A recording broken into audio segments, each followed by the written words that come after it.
Today I'm very excited to share with you the fact that I'm going to do a liveaboard experience. I'm very stoked about this. I'll be diving with Wicked Diving in Khao Lak. The liveaboard experience is basically like a diving vacation. For 3 nights and 3 days I will be living aboard a diving boat. I will be diving in the Similan Islands, which is supposed to house a lot of really cool marine life. Similan Islands, if you don't know, is kind of like west of Thailand. Khao Lak is a great leaping ground because it's very nearby. Excited. I wanted to go ahead and share with you my scuba diving journey and my advanced open water certification process on a liveaboard. So that's like scuba diving, advanced water, liveaboard, the whole spectrum.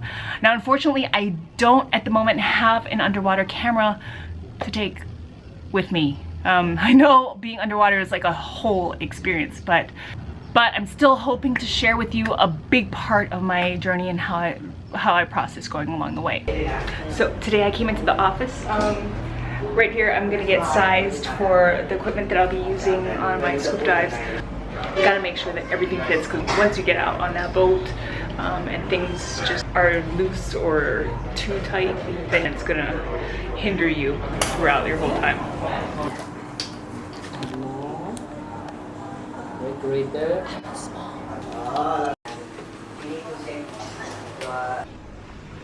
I think this is the fit. So these are the things we had to go on sides. BCD? Yep. Yeah, like regulator. The regulator. Wetsuit, mask, fins, boots.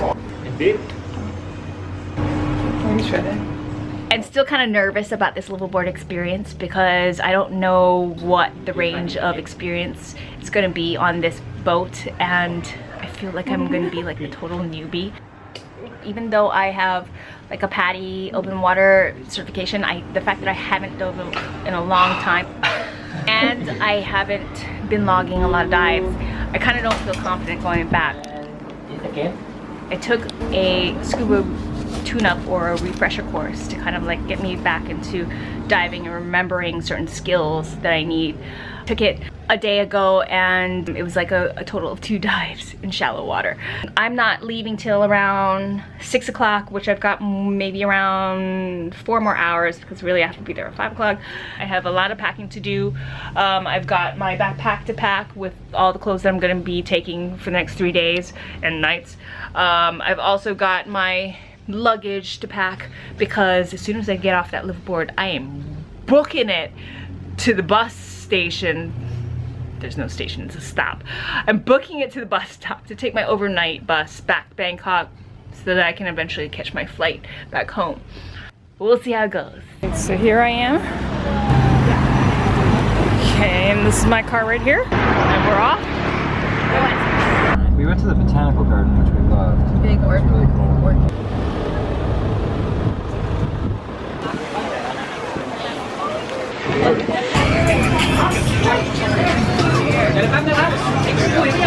Basically going to tell you what's coming up and what's going on. Okay, so at the moment we have tomorrow's list here, telling you that we're going to wake you up tomorrow morning at 7:30. We're going to have our dive safety briefing at 7:45, our first dive briefing then at 8:15, and so on and so forth.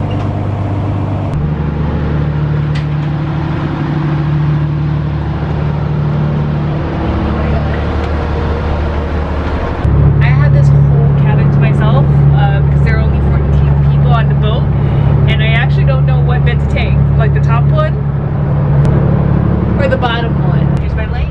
Here is my AC right here. You can shut it off, turn it on. Pretty simple. Need no brain for it.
want any if I'm diving. One of the most important things for a diver is to know their equipment well. The night before diving, we have to suit up and kind of like do our equipment check. To set up your equipment, to know it well,